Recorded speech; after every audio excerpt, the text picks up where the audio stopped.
सदा पूजनीय बुद्धम और भिक्षु संघ श्रद्धावान उपासक उपासिका बहनों, आज तक्षशिला महाबुद्ध विहार में हर वर्ष की भांति कठिन चीवर दान किया गया उपासक उपासिकाओं की ओर से। कठिन चीवर के बारे में सभी जो जानने वाले जानते हैं, नहीं जानने वाले हैं तो आपके देश द्वारा चैनल के माध्यम से भी जान सकते हैं। भिक्षु संघ की परंपरा भगवान बुद्ध से लेकर के 26 साल से शुरू हुई। वर्षावास में क्योंकि घास और फसल बहुत सारी निकल आती है, ऐसे रास्ते बंद हो जाते हैं, आना जाना मुश्किल होता है नदियों में, दरियाओं में, या फिर बहुत सारे नाले होते हैं, नाले पर नाले, उनमें पानी आता रहता है। उनकी वजह से भिक्षु संघ इधर नहीं जा पाता था, भीग भी जाते थे, बीमारियां, कई रोग लग जाते थे, चर्म रोग हो जाते थे उनको गीले कपड़े होने की वजह से। उससे बचने के लिए भगवान बुद्ध ने, क्योंकि अन्य लोग भी वर्षावास करते थे, उन लोगों ने कहा कि पक्षी भी घोंसला बना लेते हैं बरसात के दिनों में अपने छुपने के लिए, लेकिन भिक्षु यूँ घूमते रहते हैं। फिर तथागत परिस्थितियाँ उत्पन्न होने पर ही कोई उपदेश देते, कोई बिना नियम बनाते हैं। तथागत ने कहा भिक्षुओं को, भिक्षु तुम्हें भी वर्षावास करना चाहिए, वर्षावास के 3 महीने एक स्थान पर रहना चाहिए, और उसके बाद में सम्मान स्वरूप ये भिक्षु संघ को उपासक उपासिकाएँ एक चीवर तैयार करते हैं।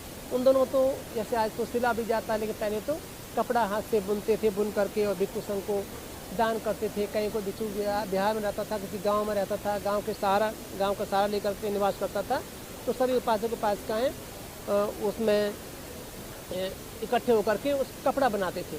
कपड़ा भिक्षु संघ को चाहे 2 हो, 10 हो, 1000 कितने भिक्षु ठहरे हुए हों, उन सबको सम्मान के तौर पर, संघ के सम्मान के तौर पर एक स्थान पर उनको दान करते थे, वो देते थे। फिर उनको कोई भिक्षु चुनकर, बैठो जी, हाँ जल्दी बैठो, तो उनको चुन करके, हाँ बैठो 2 मिनट में आता हूँ, तो उसमें वो उपासक उपासिकाएँ सम्मान स्वरूप भिक्षु संघ को देते थे। भिक्षु संघ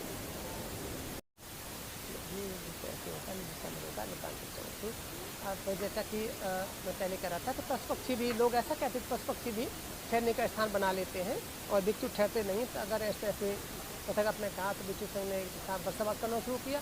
उपासक उपासिका सभी मिल करके भिक्षु संघ का सम्मान करते हुए कठिनाइयों से, परेशानियों से और बहुत मुश्किलों से जाएंगे, तो वो कॉटन से धागा बनाते थे। धागा को फिर ताना बाने का सिस्टम था, जैसे मिल तो नहीं हुआ करते थे, तो ताना बना कर क्या होता है, उसको बुन करके फिर भिक्षु संघ को वो रंग करके दान करते थे। फिर भिक्षु संघ उसको काट करके अपने अनुकूल जैसा बनाना होता बना लेता था। आजकल तो उपासक उपासिकाएँ इतने वैसे हो गए हैं, तो फिर भी उस परंपरा को निभाने के लिए पिछली वर्ष भी अरुणाचल से लोग उपासक उपासिकाएँ आए थे बहुत सारे, इस बार भी 24 लोग आए वहाँ से। उस परंपरा को निभाने के लिए फिर जो मैदानी क्षेत्रों के लोग हैं, जो नहीं जानते कि चीवर दान क्या होता है या कैसे करना चाहिए, भगवान बुद्ध के समय कैसे होता था, कठिन क्या है, क्यों कठिन कहलाता है, इसकी जानकारी न होने की वजह से हम वहाँ जाएंगे, उनको सिखाएंगे। हम सबको सिखाने के लिए, मैदानी क्षेत्र के लोगों को सिखाने के लिए वो उपासक उपासिका आए, लेकिन फिर भी हम लोग इतने आलसी हैं कि कभी कभी उनको मिल नहीं पाते, उनसे सीख नहीं पाते। रात भर कल कुछ लोग उपासक उपासिका आए भी, उन्हें भाग दिया, उसमें हाथ बटाया, लेकिन वो हमें सिखाने आते हैं कि आप ऐसे ऐसे करो, कुछ न कुछ कैसे परिति शासन पूरा होगा, कैसे आप दुख से निकल सकते हो, कौन कौन से पुण्य तुम्हें करने चाहिए, इसको सिखाने के लिए वहाँ से वो आते हैं। तो उन्होंने मिल करके उपासक उपासिकाओं ने जो कॉटन बच्चियाँ, 2 बच्चियों को वैसे तो थी नहीं चुकी यहाँ, तो दूसरे बच्चों को परी बना करके उन्हें छोटी देवपुत्री बना करके उनसे कॉटन लगाते पेड़ में, उनसे कॉटन मांगते हैं कि पूजनीय बंदनीय भिक्षु संघ संसार में पूजनीय क्षेत्र है कहलाता है, बहुत उपजाऊ भूमि कहलाती, पुण्य के लिए थोड़ा सा डालने पर ज़्यादा उत्पन्न होने वाला होता है, तो हमें उसके लिए चीवर बनाना है, हमें कुछ कॉटन दो। तो कुछ मूल्य दे करके वो बच्चियों से, वो मतलब देवपुत्रियों से वो कॉटन लेते, फिर धागा से बुन करके उसको तैयार करते हैं। 12 12:30 के आसपास कल शुरू किया था, पूरे शाम तक चलता रहा, रात में चलता रहा। 1-1:30 बजे के 2 बजे के आसपास उन्होंने उसको पूरा किया। फिर बाद में उपासक जो और दूसरे थे वो काट करके उसको चीवर तैयार किया।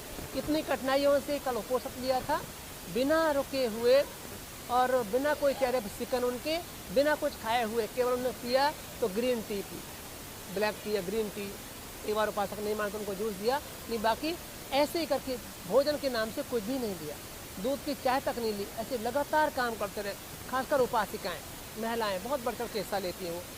तो उपासक तो उनको अनुशासन करने वाले थे कैसे कैसे हैं, लेकिन उपासिकाओं ने मिल करके बनाया। तो ये कठिनाइयों से, परेशानियों से, बहुत दुख कष्ट सह करके 3 दिन आने में लगते, 3 दिन जाने में लगते, उनको तिनसुकिया तक जाते हैं, अरुणाचल के लोग हैं।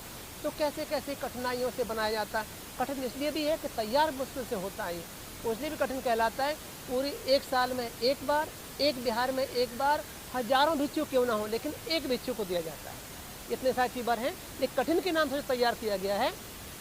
ये रखा कठिन चीवर, जो कठिन तैयार किया है। हाँ ये वाला, हाँ ये वाला जो कठिना है, ये चीवर है। ये भिक्षु संघ को, मतलब वो उसको ये नहीं, ये वाला ये उन्होंने बनाया। तो ये कठिन चीवर है ना, ये इतना बड़ा भिक्षु संघ होने पर भी किसी एक भिक्षु को दिया जाएगा, तो उसको सम्मान स्वरूप चीवर तो और हम लोग देंगे किसी को भी। हाँ ये, लेकिन ये चीवर उन्होंने खुद एक एक रेसा रेसा उनके हाथ से बनाए, तो धागा से डालना, फिर ऐसे करके करना। तो इस तरह से ये चीवर है उनका, देखो ना बड़ी शुद्ध। इसके लिए वो आए वहाँ से, वो ये कहते हैं कि हमारे लिए बेटी की शादी, बेटे की शादी, कोई और भी प्रोग्राम इतना महत्व नहीं रखता जितना कि ये चीवर। उसमें 78 साल के लोग, 78 के भी लोग हैं, इतनी उम्र के भी हैं लोग, लेकिन फिर भी आए, क्योंकि ये सबसे बड़ा पुण्य होता है उनके लिए। कठिन चीवर दान करने के लिए आते हैं। तो आप लोगों को बड़ा पुण्य लाभ हुआ है। तसला में, ये पंजाब में एक ऐसा स्थान है जहाँ ऐसे कुशल कर्म किए जाते हैं, उपासक उपासिकाएं भाग लेते हैं। निश्चित रूप से आप कुछ न कुछ पुण्य कर्म किए होंगे पहले, तभी ऐसे कामों में भाग ले पाते, अन्यथा दर्शन नहीं होते भिक्षु संघ के। कितने बिहार है पर खाली पड़े हैं, भिक्षु कहाँ उपलब्ध होते हैं। इधर तो कोई बन नहीं रहा है, कहीं बाहर से आके बनते हैं तो यहाँ टिकना कठिन होता है। बोली भाषा की समस्या है और भी अनेक समस्याएं हैं, आप भी बहुत जानते हैं समस्या क्या क्या होती है। फिर भी किस तरह से यहाँ पंजाब में, तसला में बनते लोग रहते हैं, जैसे भी रहते हैं उपासक उपासिकाओं के सहयोग से। तो उनमें ये ऐसे कुशल कर्म संपन्न किए जाते हैं। आप लोग मिलकर के आया करो, करा करो, इसमें भाग लिया करो, तुम भी सीखो, जिससे बाहर से बुलाने की अपेक्षा आप यहीं से ये काम करने लग जाओगे, आप लोग भी सुखी हो सकते हो। ये क्योंकि चीवर की महत्ता इतनी होती है, रास्ते में चलते हुए वो कह रहे थे बार बार, वो परंपरावाद ट्रेडिशन लोग हैं, वो कहते हैं कि हम जो कठिनाई चीवर हमने बनाया है, ये जब आगे आने वाले बुद्ध उत्पन्न होंगे तो उन बुद्ध के समय एक उपदेश वो करेंगे और यही भिक्षुवे, यही भिक्षुनी ऐसे कहेंगे। और जितने उपासक उपासना चीवर दान में सम्मिलित हो रहे हैं, उस श्रद्धा से, अपनी अपनी श्रद्धा इतनी किसकी कितनी है, जितना गुड़ डालते हैं उतना मीठा होता है, ऐसे कहते हैं लोग। तो ऐसे करके किसकी कितनी श्रद्धा है उसके अनुपात में उनके सही पर रिद्धि चीवर आता है। अगर बुद्ध ने कहा यही भिक्षुवे इतना कहते हुए, वो जो है ना उसके सही पर चीवर आता है। ये पुण्य का बल होता है, पुण्य का फल होता है। ये इसलिए लोग ऐसा करते हैं कि जब हम कोई बुद्ध उत्पन्न होगा तो ये मुझे चीवर के लिए नहीं मांगना पड़ेगा, मुझे चीवर दे दो, कोई मुझे भिक्षु बनना है, भिक्षुनी बनना है, या मुझे कोई कपड़ा ऐसा दे दो इससे मैं भिक्षु भिक्षुनी बनूंगी या बनूंगा, ऐसा नहीं करना पड़ता है। कितने भिक्षु उन दिनों भी होते हैं जिनको गांव गलियों से कपड़ा इकट्ठा करके, कूड़े कचरे ढेर से टुकड़े टुकड़े इकट्ठे करके, धोकर साफ करके, बना करके, तब उनको प्रवज्ञा की आचरण करनी पड़ती है। मनते मेरे पास पात्र भी है, मेरे पास चीवर भी है, आप मुझे प्रवज्ञा दे दो। अपनी जुगाड़ खुद करनी पड़ती है उसके लिए। लेकिन ये रिद्धि जैसे कठिन चीवर दान करने वाले लोग होते हैं भिक्षु संघ को, त्रिकालीय भिक्षु संघ, भूत में जो भिक्षु संघ भूतकाल में जो हुआ, वर्तमान में है, भविष्य में जो भी बुद्ध होंगे, क्योंकि संघ को उद्देश्य करके देते हो आप, तो इसका इतना बल होता है कि जो लोग सम्मिलित होते, दान देते, चीवर बनाते, ऐसा करते हैं, उनके शरीर पर रिद्धि चीवर आता है। ये कठिन चीवर होता है, रिद्धि चीवर होता है, 5 चीवर भी होता है, फिर सामान्य चीवर भी होता है, कई तरह चीवर होते हैं। कि ये जो कठिन चीवर दान है बहुत महत्व रखा बुद्ध की शिक्षा में। दुनिया में जहाँ जहाँ थेरावादा है वहाँ बड़े श्रद्धा से इसको उपासक उपासिकाएं अपने पुण्य के लिए करते हैं कि मेरा पुण्य बढ़ जाए, हम दुख तक से छुटकारा पा जाए, ऐसी भावना से वो करते हैं। तो यहाँ भी किया है लोगों ने। तो सबके दान पुण्य कर्म का अनुमोदन करता हूँ। बहुत सारी चीज़ें लेकर के आए, जैसे ये लोग भी देखो, ये जर्सी रखी है, सभी लोगों ने मिलकर के उपासक उपासिकाओं ने कुछ न कुछ दान दिया है।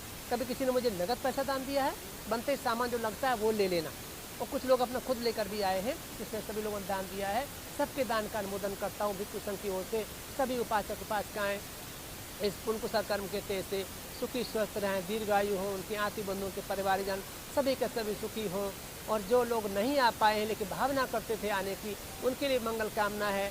दूर पास के कहीं के हों, दिखाई दे न दे, चाहे जल थल स्थल कहीं भी रहने वाले हों, दृश्य प्राणी भी हों, दृश्य हों, सबके लिए मंगल कामना करते हैं कि इस कुशल कर्म का वो भी अनुमोदन करें, उसमें पुण्य के भागी बन करके अपने दुख से छुटकारा पाएँ। सभी लोग इसके लाभी बने, ये मंगल कामना है। इन्हीं मंगल कामनाओं के साथ भवतु सब मंगलं रक्षन्तु सब देवता सब बुद्धानु सब धम्मानु सब संघानुभावेन सदा चोत्थी भवन्तु ते। सुखी हो, सुखी हो, सुखी हो।